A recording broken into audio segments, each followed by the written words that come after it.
tema que traigo para ustedes en esta mañana lo he titulado ¿Qué haces aquí? Una pregunta muy importante, una pregunta que realmente es interesante para nuestra vida, tanto cotidiana como espiritual. Y quisiera que como texto base, como lectura bíblica, me puedas acompañar al libro de Primera de Reyes, capítulo 19.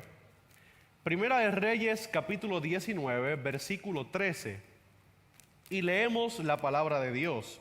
Dice allí: y cuando lo oyó Elías, cubrió su rostro con su manto y salió y se puso a la puerta de la cueva.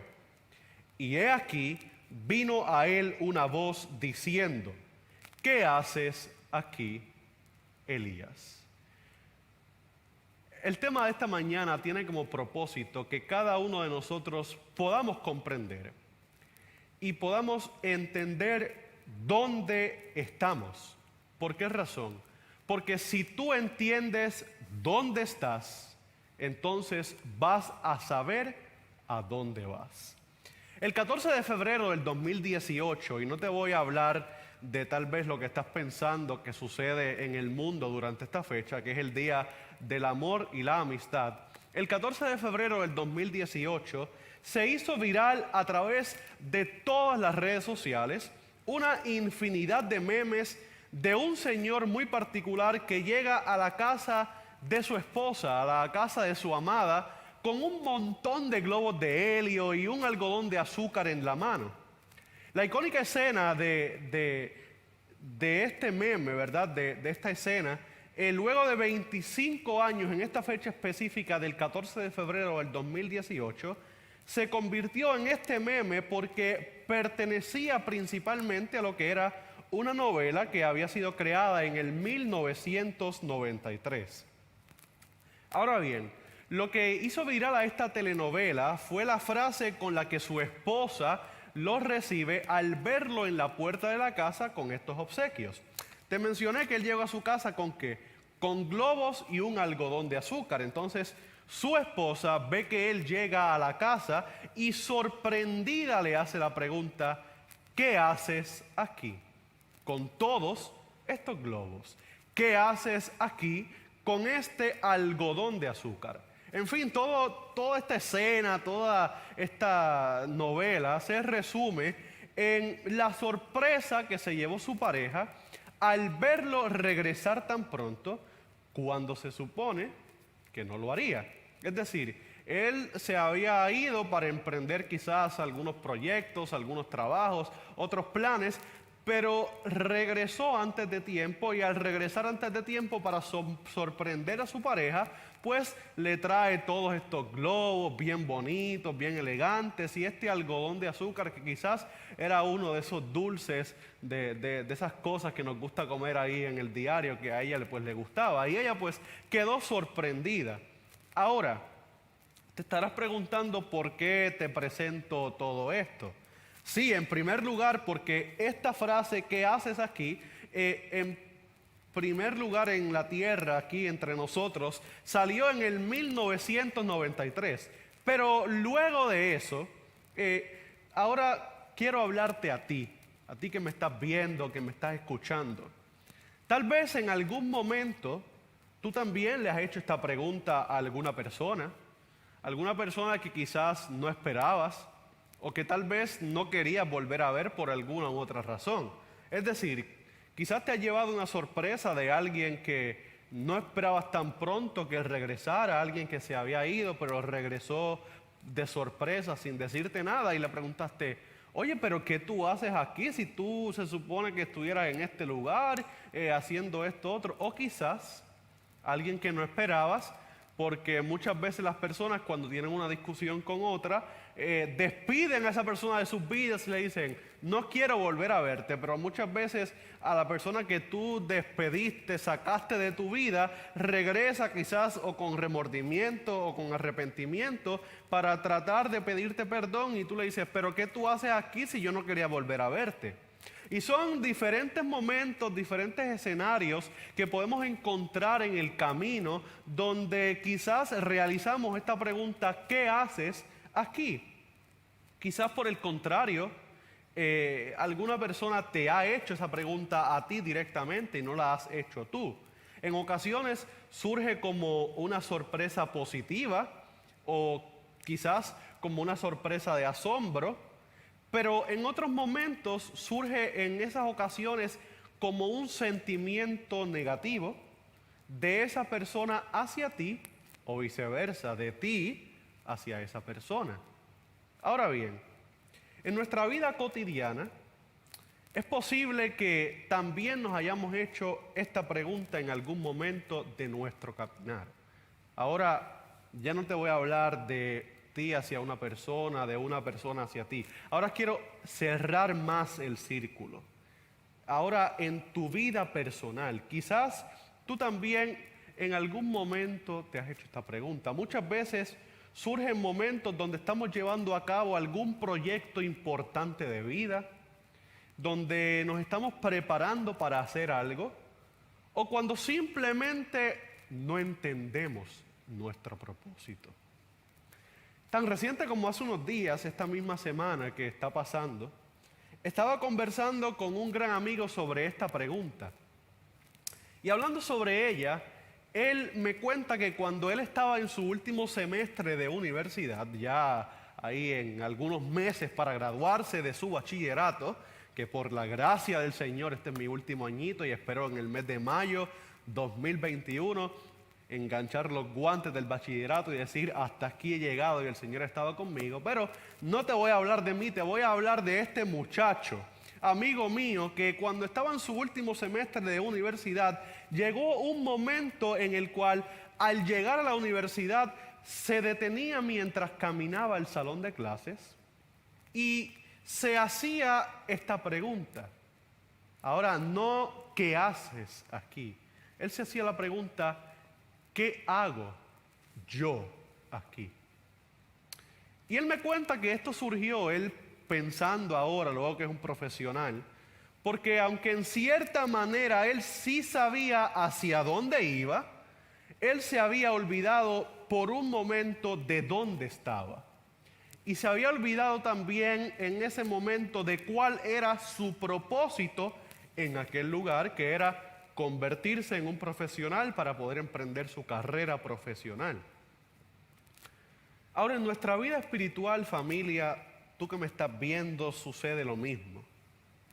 Al inicio de nuestra relación con Jesús, todo parece estar perfecto, porque estamos en los días de luna de miel, esos primeros días donde el fuego está encendido, donde esa llama está ardiente, donde tal vez hace días, semanas o quizás hasta horas cuando sucede en el mismo día, sentimos ese deseo vivo por estar con el Señor, por caminar con el Señor y ese fuego de la vida espiritual está ardiendo en su máxima potencia. Imagínate que tú pongas la estufa de gas en el volumen máximo y que tú veas todas esas llamas saliendo por la hornilla. Pues así mismo muchas veces en el principio de nuestra vida espiritual está ese fuego, está ese deseo, pero según van pasando los días, ese fuego en vez de ir en aumento va en disminución hasta que prácticamente se apaga por completo.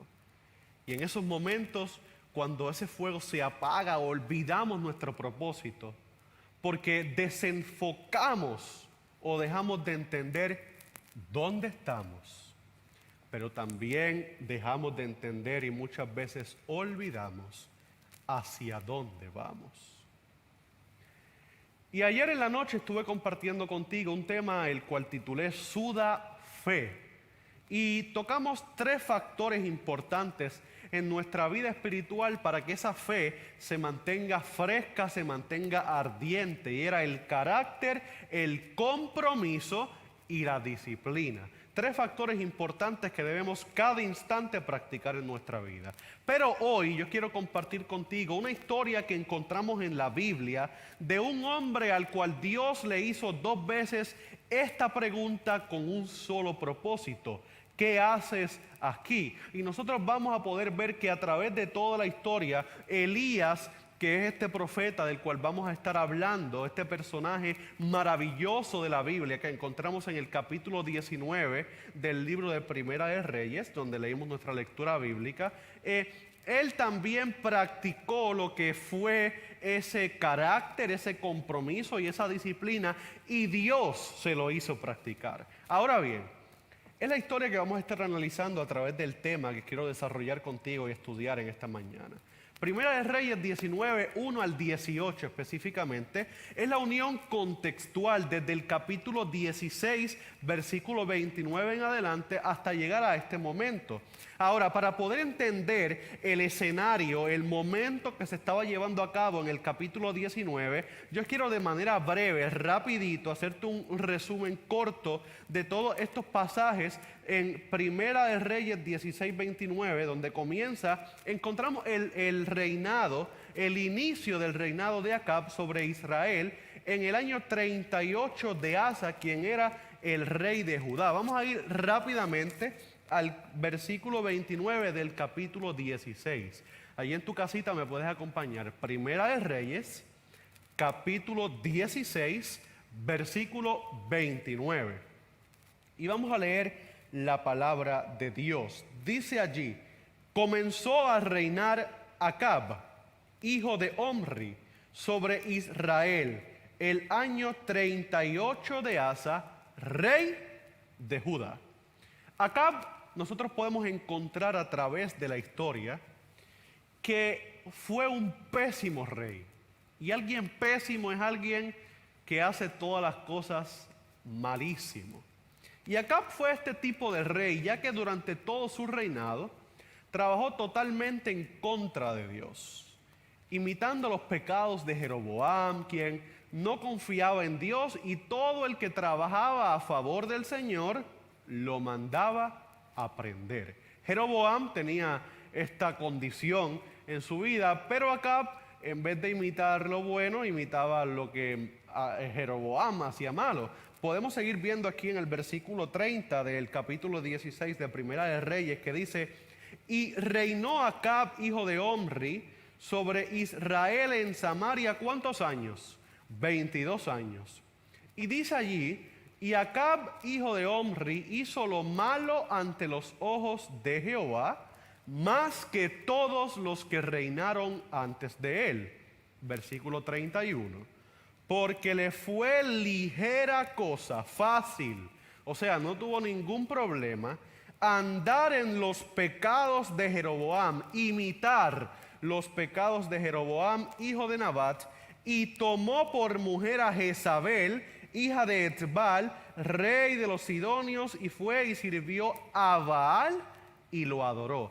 Hasta este momento estamos viendo la condición del reinado de Acab. Ahora bien, nosotros podemos encontrar a través de la historia también que Acab se casó con Jezabel. ¿Quién era Jezabel?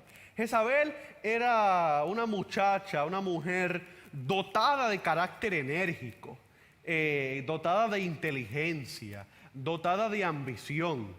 Características negativas: enérgica, inteligente, pero dotada de ambición. Dice allí que la historia, que ella hizo todo lo que pudo para desplazar el culto de Jehová en el reino de Israel. ¿Qué es desplazar? Echar a un lado, sacar de la escena, ¿verdad? Eliminar. Sus instituciones también quería sacarlas, y la de sus profetas. Todo lo que viniera de parte de Dios, eliminarse. Ahora, Jezabel era una ferviente adoradora de Baal, por lo que su esposo Acab construyó para ella en Samaria un templo y un altar consagrados a Baal y una acera estatua que representaba a la Astarte fenicia. Entonces seguimos leyendo específicamente versículos 32 y 33.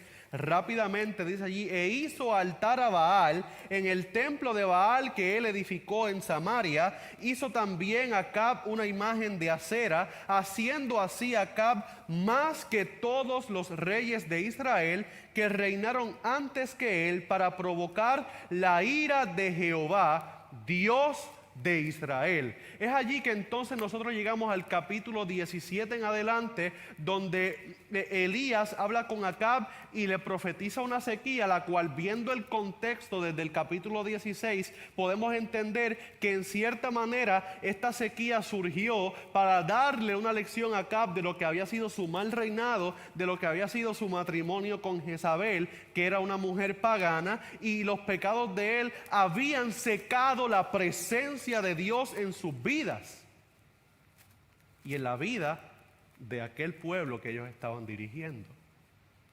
Pero Dios envía a Elías al arroyo de Querit para hacerlo entender lo que él mismo había profetizado. Recuerden que en el capítulo 17 Elías profetiza esta sequía, donde luego de haber ido al arroyo de Querit, Dios entonces le paga otra estadía, por decirlo de esta manera, ¿verdad? Pero ahora junto a una viuda en Sarepta, para hacerle entender a ella y recordarle a él una vez más, porque ahí donde vemos a Elías, vamos a ver en la historia que él pasó por momentos duros, que a él como profeta seguir recordándole que la palabra de Jehová es real. Nos movemos entonces al capítulo 18, donde Dios entiende que ya Elías estaba preparado y lo envía nuevamente donde Acab, con la intención de terminar con la sequía. Pero entonces vamos a ir entonces a lo que fue el capítulo 19. El capítulo 19 podemos encontrar que llegamos a una escena completamente diferente. En el capítulo 19 podemos ver una historia que realmente a mí de manera especial me impacta. Porque aquí vemos, luego de tantas situaciones que estaban ocurriendo, un momento muy duro, luego de lo que fue esta sequía, que al final en el capítulo 18 Elías sube con Acab a la montaña y ven la lluvia. Aquí podemos encontrar cómo Acab en momentos se hacía pasar por bueno, pero realmente la realidad era que su plan era causar daño al pueblo de Dios, en esta ocasión a Elías. Esto me recuerda entonces la última película de Spider-Man, Far From Home, donde uno de los personajes principales, llamado Mysterious, se hace pasar por amigo de Spider-Man para luego causarle daño e intentar destruirlo. Lo mismo nosotros vemos que ahora está sucediendo una vez más en el capítulo 19 de Segunda de Reyes, y vamos a comenzar a leer porque el tiempo avanza. Dice allí el versículo 1: Acab dio a Jezabel la nueva de todo lo que Elías había hecho y de cómo había matado a espada a todos los profetas. Recuerden que en el capítulo 18 Elías va con los profetas de Baal y entonces allí comienza a demostrarles quién era el verdadero Dios y les hace pasar por una serie de situaciones que al final los profetas de Baal quedaron muertos, quedaron degollados. Pero entonces Acab vio todo esto y luego que subió haciéndose pasar por bueno y que tuvo la oportunidad de arrepentirse allá arriba en la cima de la montaña cuando Elías le decía que estaba viendo la lluvia, pues Acab, luego que pasa esto, siguió con su misma vida y fue donde su esposa Jezabel y le contó todo lo que estaba sucediendo en aquel lugar y de cómo Elías había matado a todos los profetas para demostrar que había un Dios verdadero. Y entonces recordemos que Jezabel era una adoradora fiel de Baal y que Acab era su esposo, quien también fue un pésimo rey. Entonces luego de Acab haber hecho todo esto, en cierta manera va a contarle un chisme a su esposa Jezabel. Y dice el espíritu de profecía que al llegar a la puerta de Jezreel, Elías y Acab se separaron. El profeta, prefiriendo permanecer fuera de la muralla, se envolvió en su manto y se acostó a dormir en el suelo. El rey, pasando adelante, cuenta Profetas y Reyes, llegó pronto al abrigo de su palacio. Y más adelante dice, cuando Acab terminó esta escena, tuvo la oportunidad de reconocer que había un Dios verdadero y de arrepentirse, y en cierta manera sí lo hizo. Entonces él va donde su esposa Jezabel y le cuenta a la reina cómo habían muerto todos los profetas idólatras, y Jezabel, en vez de creer esta escena maravillosa allá en la cima de la montaña donde llegó la lluvia luego de todos estos años de sequía, pues ¿qué ustedes creen que hizo? Como ella era una mujer pagana, endurecida e impenitente, se enfureció. nosotros vemos en la historia que entonces, dice el versículo 2, envió Jezabel a Elías un mensajero diciendo: así me hagan los dioses y aún me añadan, si mañana a estas horas yo no he puesto tu persona como la de uno de ellos. Es decir, esto me lleva a pensar que actualmente en la vida del siglo XXI, tal vez existen personas que el Espíritu Santo se les ha revelado una y otra vez en sus vidas. Personas que han tenido la oportunidad de sentir y confirmar la presencia y la existencia de Dios en sus vidas, como pasó con Acab, como pasó con Jezabel, cuando Acab le cuenta la noticia. Pero en ese momento, en vez de acercarse a él, tal como lo hizo Jezabel, nuestra rebeldía aumenta al doble. Y no estoy diciendo que son todos, porque yo conozco personas que en su vida reciben una presencia de Dios, se arrepienten y se entregan por completo al Señor. Yo lo que te estoy diciendo es personas que lamentable y tristemente, cuando el Señor se les revela, no quieren creer y se vuelven más rebeldes. Y es interesante notar las palabras de Jezabel que le presenta este mensajero a Elías. Así me hagan los dioses y aún me añadan. Dioses los cuales Elías le había demostrado a los profetas de Baal que no existían, que no tenían vida y que mucho menos tenían poder. Ahora, cuando esto sucedió, Elías pudo haberse armado de valor cuando llega este mensaje de parte de Jezabel y haber enfrentado al mensajero en aquel mismo momento con la misma valentía que enfrentó a los profetas de Baal. Porque si ves la historia en el capítulo 18, Elías no tuvo nada de miedo para enfrentar a los profetas de Baal. Pero aquí la historia, la escena cambia completamente. Nos dice la historia en el versículo 3 que viendo pues el peligro, se levantó y se fue para salvar su vida y vino a Beerseba, que está en Judá, y dejó allí a su criado. Es que en muchas ocasiones, familia, tú que me estás viendo hoy a través de las redes sociales, a través de las plataformas, muchas veces en nuestra vida, en nuestro caminar, en nuestra vida espiritual, nuestra valentía se ve vigente, nuestra valentía se ve fuerte, nuestra valentía se ve allí estable hasta que recibimos una amenaza. Y en cierta manera esto es normal, porque piensa que tú hayas hecho algo en favor de alguien, pero que luego una persona llegue a donde ti, tal vez con celos, tal vez con rebeldía, para decirte que mañana te va a matar. ¿Cuál va a ser tu reacción? Tú te vas a quedar perplejo, tú vas a decir, pero ¿qué hice yo malo para que me estén amenazando de matarme?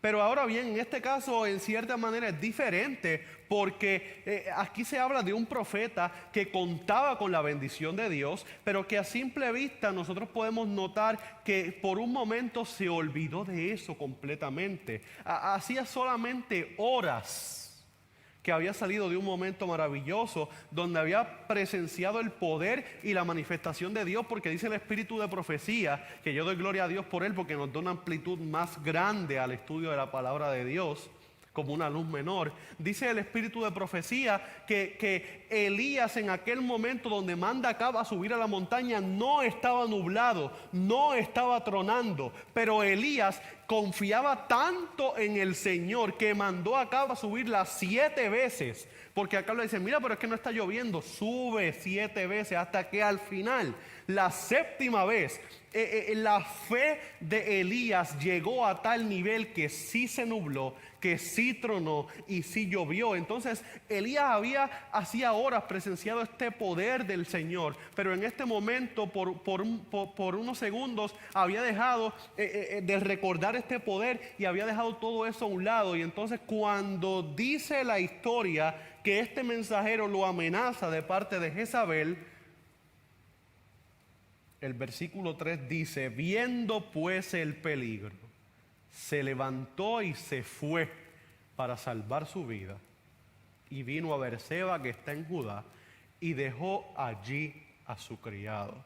¿Será que nosotros en ocasiones, familia, también nos hemos olvidado con quién contamos? ¿Será que nosotros en ocasiones también nos hemos olvidado de quién está a nuestro lado para protegernos?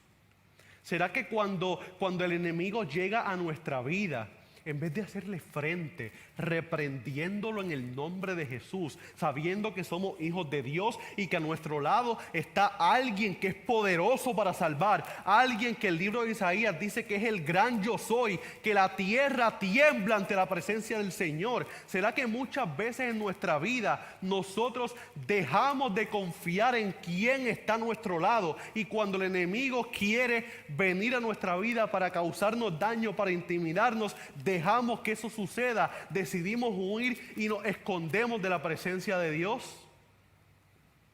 Quizás el Señor se nos ha revelado una y otra vez, todos los días, cada instante, pero nos ha mostrado su poder de una manera maravillosa, y aún así, cuando el enemigo nos hace frente, huimos, porque nos olvidamos de quién está con nosotros. Cuando la misma palabra de Dios dice: mayor es el que está conmigo que el que está en mi contra. Parecía que después de haber manifestado un valor tan grande, ahora Elías ya no podría ceder al desaliento ni verse acobardado por la timidez. Pero el que había sido bendecido con tantas evidencias del cuidado amante de Dios, no estaba exento de las debilidades humanas. Y dice el espíritu de profecía que en esa hora sombría le abandonaron su fe y su valor, olvidándose de que 3 años antes Dios había dirigido sus pasos hacia un lugar de refugio. El profeta huyó para salvarse la vida. Se fue solo a huir de todo ambiente con el que se estaba enfrentando en ese momento. Y en aquel instante de soledad, el único sentimiento que le quedó fue gritarle al Señor y desahogarse con él. Versículo 4. Y él se fue por el desierto un día de camino, y vino y se sentó debajo de un enebro, un árbol, y deseando morirse, dijo: basta ya, oh Jehová, quítame la vida, pues no soy yo mejor que mis padres. Una reacción como la que con frecuencia en muchas ocasiones sigue a los momentos de mucha fe y de mucho éxito, oprimía a Elías. Ya Elías estaba desesperado, ya Elías no lograba entender, temía que la reforma que había sido iniciada en el Carmelo no durase y la depresión se apoderó de él. ¿Cuántas veces, a pesar de la providencia del Señor, la depresión, la ansiedad, el estrés, la frustración, el dejar todo a un lado se ha apoderado de nosotros, mientras repercutía en sus oídos la amenaza de Jezabel y de Satanás? Prevalecía aparentemente las maquinaciones de esa mujer impía y perdió su confianza en Dios. Ahora yo tengo que dejarte algo claro, y es que van a llegar momentos en tu vida, van a llegar momentos en mi vida, porque yo tampoco estoy exento de eso, donde el enemigo va a intentar debilitar nuestra fe. El enemigo va a intentar debilitar nuestra vida espiritual. Y nuestra vida espiritual, nuestra salvación, se verá en juego. Y te voy a decir más. Quizás desde que comenzó todo este proceso tan difícil en nuestra vida, han llegado momentos donde nuestra fe, donde nuestra salvación se ha visto en juego, porque el enemigo nos ha encerrado en nuestra casa para intentar destruir nuestra relación con el Dios del cielo. Y quizás si tu vida espiritual estaba débil antes de la cuarentena, quizás ahora has intentado, pero el enemigo se ha apoderado de tu mente, se ha apoderado de tu corazón y vas decayendo hacia el precipicio. Quizás han llegado esos momentos en tu vida hoy. Y muchas veces el enemigo lo va a hacer de una manera fuerte que tú nunca te imaginaste que iba a suceder, porque pensaste que estando en los caminos del Señor eso era imposible. Y el enemigo va a tratar de humillarte, el enemigo va a tratar de derrotarte y va a tratar de hacerte perder la salvación. Pero es en esos momentos duros, en esos momentos donde crees que no te puedes levantar, donde has dejado tu compromiso con el Señor a un lado, donde ya tu carácter no refleja la semejanza de Jesús, donde ya tu disciplina se ha ido por el precipicio. Es en esos momentos donde tú debes pedir la dirección del Espíritu Santo. Es en esos momentos donde tú debes levantarte con fuerza. Es en esos momentos donde tú debes hacerle frente, así como lo hizo Jesús, o decidir si darle la espalda y huir a esconderte. Santiago 4:7 nos dice: sométanse pues a Dios, háganle frente al diablo y él huirá de ustedes.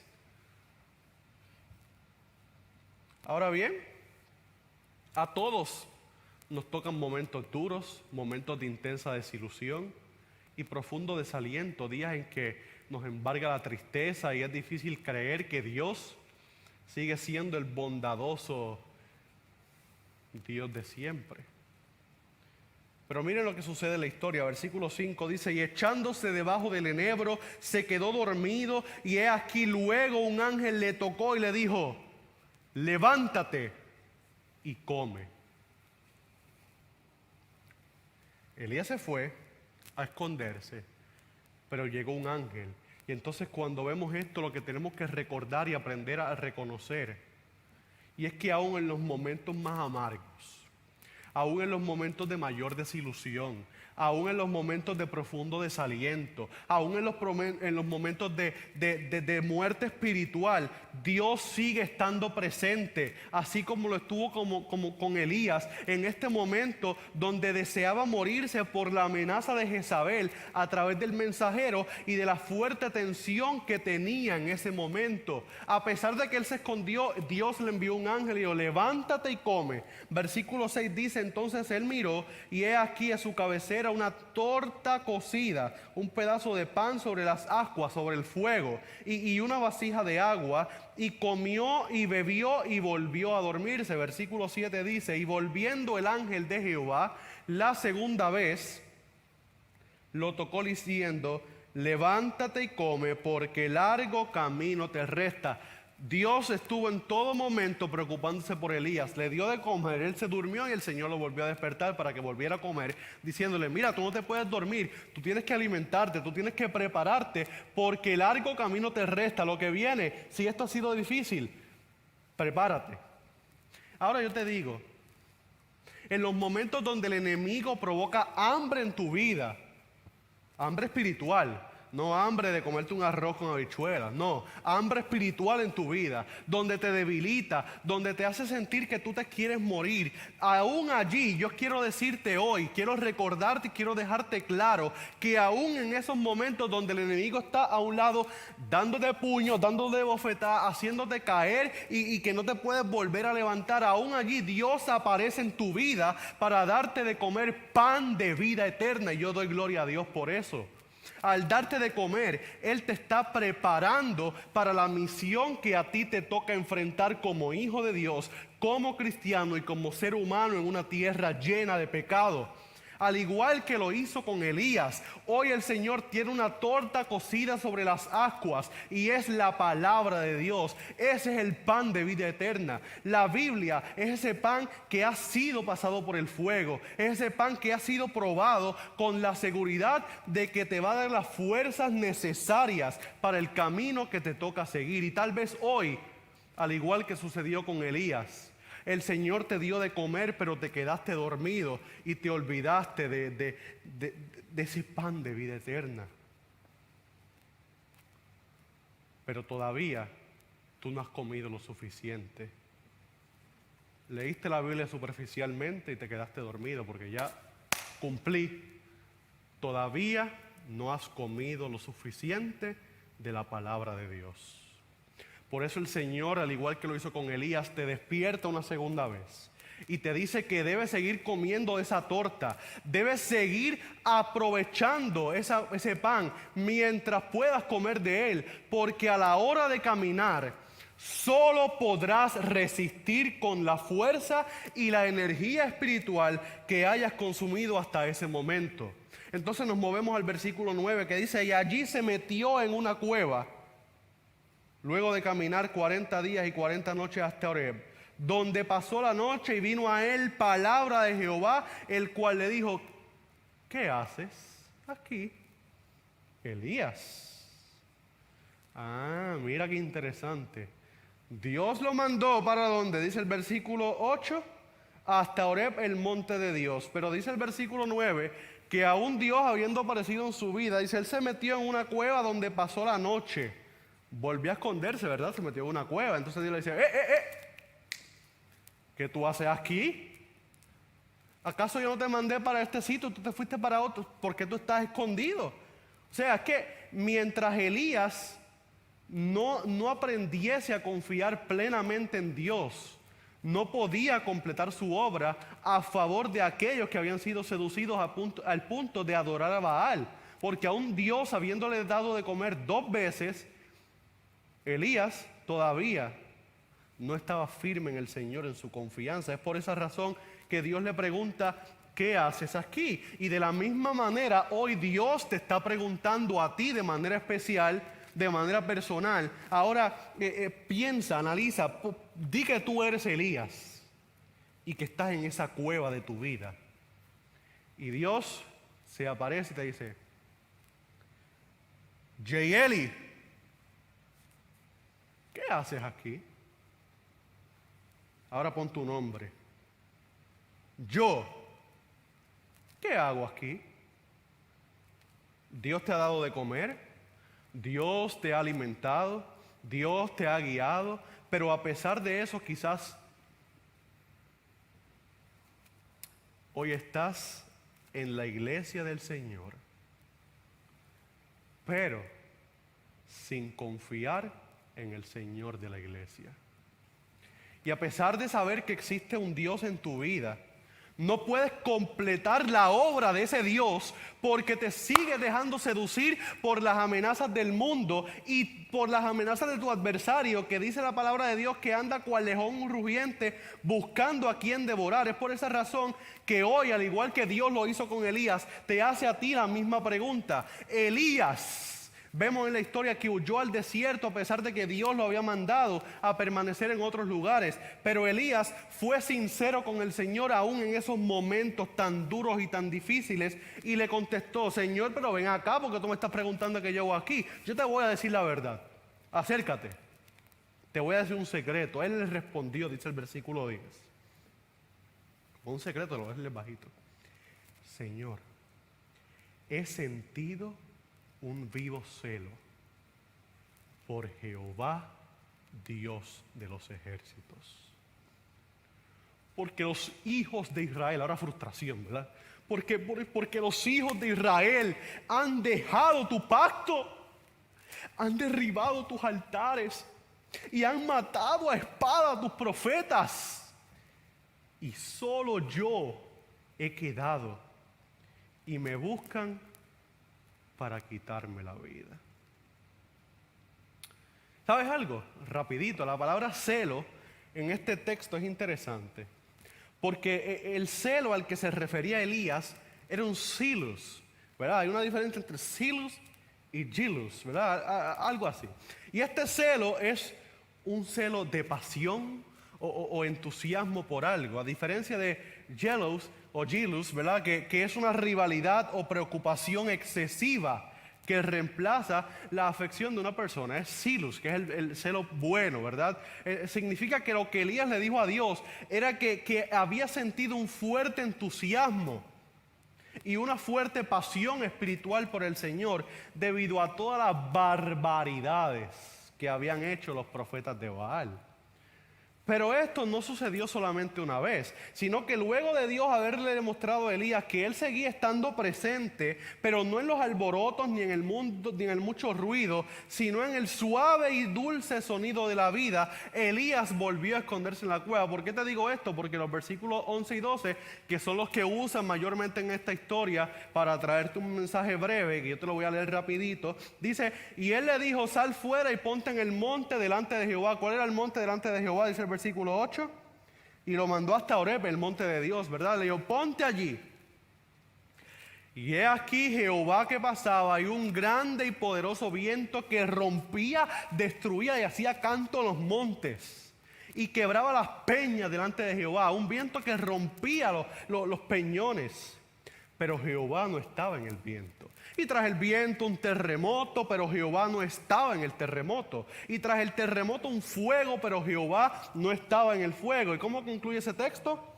Y tras el fuego un silbo, apacible y delicado. Dios deseaba enseñarle a Elías que no es siempre la obra que se realiza con la mayor demostración la que tiene más éxito para cumplir su propósito. Mientras Elías aguardaba la revelación del Señor, rugió una tempestad, fulguraron los relámpagos y pasó un fuego devorador, pero Dios no estaba en todo eso. Luego se oyó una vocecita y el profeta se cubrió la cabeza en la presencia del Señor. Poderoso. Gloria a Dios. Pero dice el versículo 13 que cuando lo oyó Elías, cubrió su rostro con su manto y salió. Y se puso a la puerta de la cueva. Entonces ya el Señor decía, pero ¿qué más yo le voy a demostrar a este hombre para que él entienda que yo estoy con él? Le di de comer 2 veces. Le prometí que iba a estar con él. Desde el capítulo 17, cuando lo mandé al arroyo en la sequía y le envié los cuervos para que lo alimentaran. ¿Qué más voy a hacer con este hombre para que recapacite y se dé cuenta? Le mostré que yo estoy en la presencia delicada. ¿Qué haces aquí? Vino a él una voz por segunda vez. A la misma pregunta del Señor, Elías vuelve a responderle lo mismo. ¿Qué fue lo que Elías le respondió la primera vez? Señor, he sentido un vivo celo. ¿Por qué? Por Jehová de los ejércitos. ¿Por qué cosa? Porque los hijos de Israel han dejado tu pacto, han derribado tus altares y han matado a espada a tus profetas, y solo yo he quedado y me buscan para quitarme la vida. Hasta este momento Elías no había entendido nada de lo que estaba sucediendo. Ahora bien, el versículo 15 dice, y le dijo Jehová, ve, vuélvete por tu camino por el desierto de Damasco, y llegarás y ungirás a Hazael por rey de Siria, a Jehú hijo de Nimsi ungirás por rey sobre Israel, y a Eliseo hijo de Safat de Abel Meola ungirás para que sea profeta en tu lugar. Versículo 17 dice, y el que escapare de la espada de Hazael. Prácticamente estaba pasando lo mismo del capítulo 18 con los profetas de Baal. Jehú lo matará, y el que escapare de la espada de Jehú, Eliseo lo matará. Y el Señor había respondido a Elías de una y mil maneras. Que los que obraban mal en Israel no quedarían sin castigo. Que iban a tener que cumplir con el propósito divino de castigar al reino idólatra. Porque lo que es idólatra el Señor no lo soporta. Nada en contra del Señor es bueno. Y debía realizarse una obra severa para que todos tuviesen la oportunidad de colocarse de parte del Dios verdadero. Y Elías, en vez de seguir hacia adelante, se estaba escondiendo sabiendo que tenía un proyecto que hacer. Y finalmente Dios le regala la mejor motivación para que Elías llegara sin miedo a aquel lugar y continuara con pasión la obra de presentar al Dios verdadero. Versículo 18 y concluimos la historia. Y yo haré que queden en Israel. ¿Cuántas personas, familia? Dice el versículo 18. Y yo haré que queden en Israel 7,000 cuyas rodillas no se doblaron ante Baal y cuyas bocas no lo besaron. Poderoso.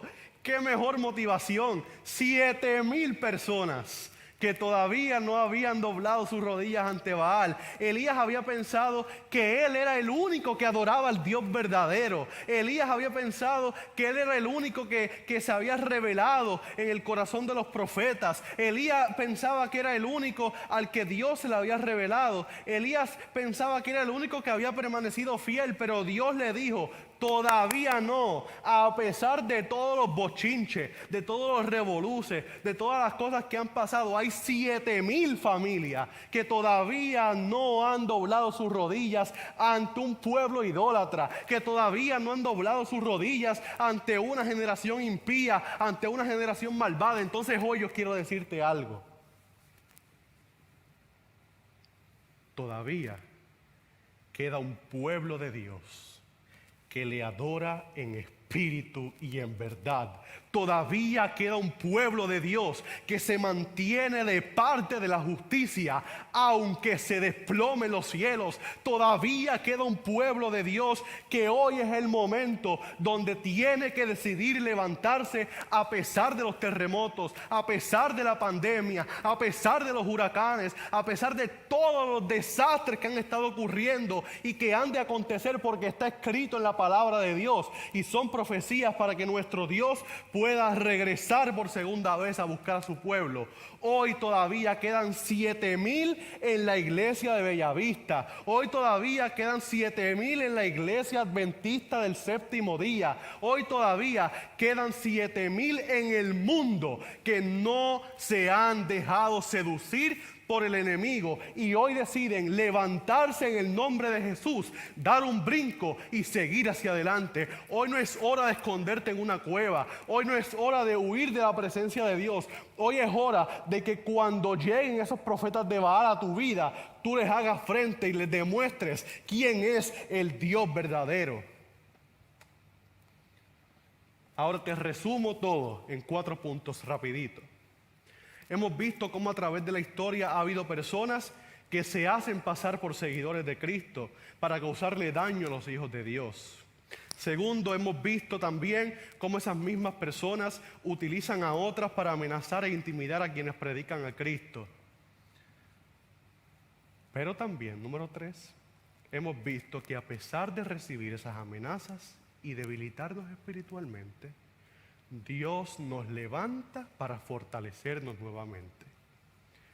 A pesar de que nos escondamos, punto número 4, Dios nos vuelve a llamar y nos dice que nuestra obra no ha terminado. Tu obra está escrita, pero Dios no ha terminado contigo. Es por esa razón que mi llamado para ti hoy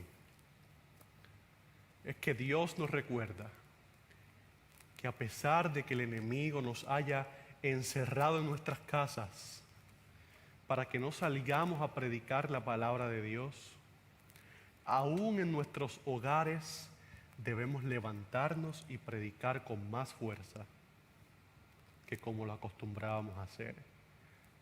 Los medios están más amplios. Hoy estamos escondidos en la cueva, pero familia, tengo una esperanza para ti. Muy pronto volveremos a salir de ella y cuando lo hagamos debemos haber comido de la torta cocida con agua para caminar hacia el monte de Dios y seguir hacia adelante, porque todavía hay un pueblo que dice Apocalipsis que tiene los mandamientos de Dios y el testimonio de Jesucristo. Hoy nuestra fe está siendo probada y nuestro celo por el Señor también. Pero debemos ser de esos 7,000 que, como en los tiempos de Elías, nos mantengamos fieles, firmes, con fuerza y creciendo espiritualmente. Y por último, pero no menos importante, nunca doblemos nuestras rodillas ante el mundo, sino ante Dios. Y Él nos dará la victoria segura en Cristo Jesús, nuestro Salvador. Te invito a orar. Cariñoso Dios y Padre nuestro que estás en los cielos, Señor, gracias por habernos enviado tu Espíritu Santo en esta mañana para hablar a nuestra mente, hablar a nuestro corazón. Hoy, Señor, es el momento de que tú nos puedas dar las fuerzas para levantarnos, para seguir hacia adelante, caminando, Señor, hacia la victoria segura que es el reino de los cielos. Que nuestra fe nunca se debilite, que nuestra fe nunca falte, que a pesar de los momentos difíciles, siempre mantengamos nuestra fe firme en quien hemos creído, y ese es Cristo Jesús. Manifiéstate sobre nuestra vida de manera especial. Señor, danos tu Espíritu Santo y permítenos siempre saber que tú estás al control y que seamos de ese pueblo que, a pesar de que se desplomen los cielos, permanezca del lado de la justicia. Pues te lo pedimos en el dulce nombre de Jesús.